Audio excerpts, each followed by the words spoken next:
So you just won a trip. That's great news, and I'm super excited for you. But there's a few things and a few expectations that I thought this video might help you out with.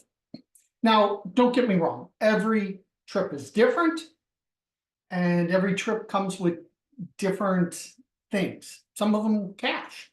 So this is more of just a general video to kind of help you with some of your expectations so you know what to think about or ask about when you win a trip. Now, iWin members win hundreds of trips every single year. Very few days go by that a member doesn't win a trip. Myself, I've won over 90 trips. I actually just won a trip a couple weeks ago, and I can't wait to go on it and share it with you. Let's talk about when you win. So you win, you fill out all the paperwork, you're told you're an official winner. Now you got to book the trip. Booking's a whole different matter. We have videos set up to help you get set up with booking. Most of the time, a travel agency, the judging agency, the fulfillment company, they're going to handle all the arrangements for you, but there are some ways to kind of help that process along, and that's in some other videos. But let's talk about when you're actually going on the trip, what to expect and what expenses you may be responsible for. First off, you need to get to the airport. So you're going to need to take a Lyft, take an Uber, taxi, friend, maybe you're driving yourself. Well, if you're driving yourself, then you're going to have a parking expense. Now, again, there are times that you get a check or you get some money towards helping you with incidentals and travel plans. Sometimes you get a Lyft or an Uber gift card that will help offset some of these travel costs as well. But in general, you're typically responsible to get yourself to the airport. Now you're at the airport and you got to fly. Depending on your airline, there's a good chance you may have baggage fees, especially if you're checking a bag. Now, most trips are pretty short, so a lot of times you're not going to be checking a bag. You're just going to be taking a carry-on. However, some airlines will charge you for a carry-on. Mainly Frontier, Spirit have those charges involved. So when you request, which again, totally different video, but I like to request certain flights when I win a trip, I will take that into account if I'm going to have baggage, and therefore I can avoid some baggage fees, because especially if you're flying, say, Frontier, you might have, if you're just bringing even one carry-on, that could add up to almost $100 just on that one trip, for a bag. So if you fly a different airline, you don't have those fees. Now that you've landed, though, now you got to get yourself to the hotel. Again, sometimes they'll have a service come and pick you up. Sometimes they'll provide you a gift card, cash, whatever. But a lot of times you're going to have to get yourself to there. You can use public transportation. You can use Lyft, Uber. Almost every city now has Lyft or Uber. Even when you're traveling abroad, there's usually typically options, or a rental car. Now, rental cars are slowly becoming a thing of the past, and most people don't rent cars anymore, even when they travel on their own personal trips. Is a rental car covered? Most of the time, they're not booking you a rental car, especially not booking it and direct billing it. They may give you so much money to cover a rental car, but typically nowadays, if they're helping you with all that, it's usually in the form of either check, cash, or a gift card to Lyft or Uber. Those are probably the most common things that we're seeing nowadays. But you get in, you get over to the hotel. When you check in, you're going to give them a credit card. Now, the room's typically all paid for. However, they're going to put a hold on that for incidentals. Now, this is key. If you don't have a credit card and you only have a debit card and you put that down, they're actually going to put a hold on that, and that money is actually going to come out of your bank account. Now, it'll get put back in, but you need to be aware that if you're using a debit card, if you're using a credit card, it's just a hold on your available credit, which, again, if you're close to your limit or that's a concern, that could affect your trip and your planning. So you need to think about those things. But if you're not worried about that, you put it down, it's a hold, it will fall off. It's typically used for incidentals. One thing that's come up that's actually sparked this video was there was conversations in Discord about resort fees. We're starting to see sometimes when there's resort fees, those are not covered in the price.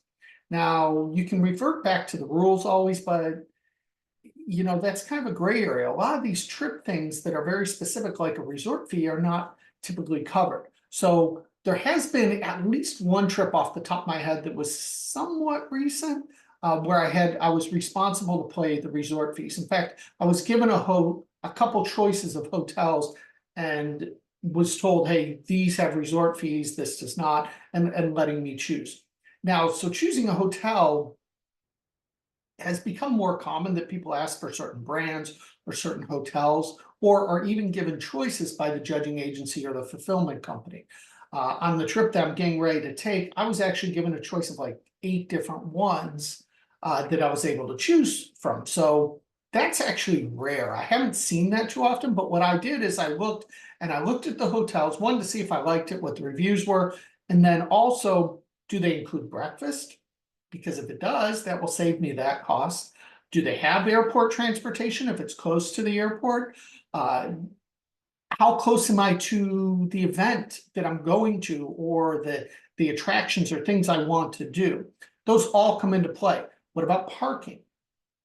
Especially if you're in a city. If you're in a city and you're thinking about renting a car, parking at some of these hotels can be $50, $60, $100 a day, especially like, say, Miami or New York City or Chicago or some of the bigger cities. Parking can be very expensive. On this one, I actually chose a hotel that had free breakfast and had free parking and was close by to where I was going. Now, I will have to get myself there by either a rental car or Uber Lyft.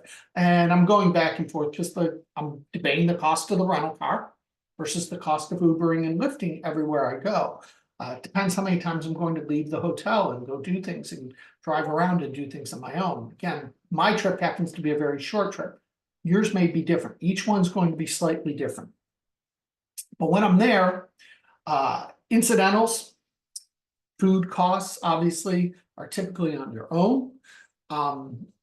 Maybe it's to a game or an event or a music concert.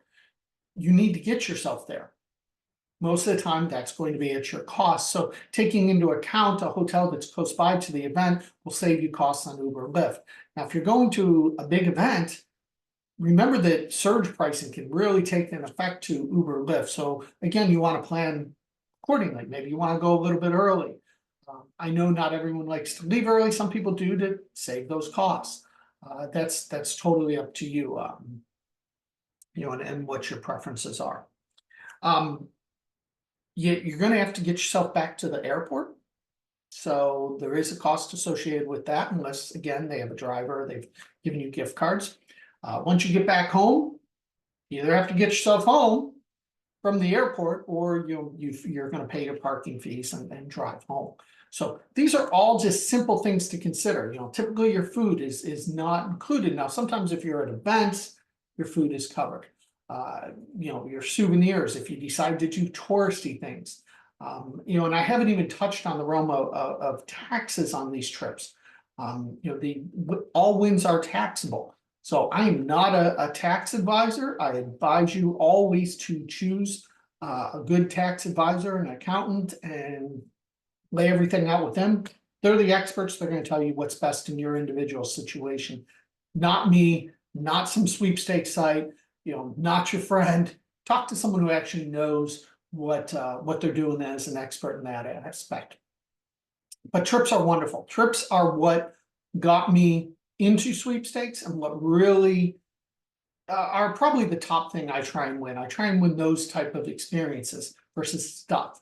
For me, I don't need stuff. I know for other people, they don't want to travel. They don't want to do the trips. Maybe they did before, maybe they're older and they're not traveling, or there's all these extra costs sometimes associated with these trips. Winning a trip, for the most part, is usually traveling very inexpensively, but you want to take all those things into account. And with the price of everything that's just been skyrocketing, let alone ticket prices of these major events skyrocketing, that can really come into play that, you may win a trip to an F1 race or a Super Bowl, or a big golf tournament or the World Cup. And you'll still have a lot of extra expenses, again, let alone the tax liability on that. And that's gonna vary on situation to situation and person to person. So hopefully this gives you a little bit of general info, just to kind of get you prepared for when you win a trip, because if you're a member of iWin and you're entering for trips, eventually you will win a trip, sometimes multiple trips in a year. It is not uncommon for people to win multiple trips in a year. I typically win between 4 and 7 trips a year. Last year I won 5. The year before I won 4 or 5. This year I'm at 1. Now this year at this time I was at 0. So, you know, you never know what's going to show up next. You never know what email is going to show up next. You never know what prize you're going to win next. See you next time.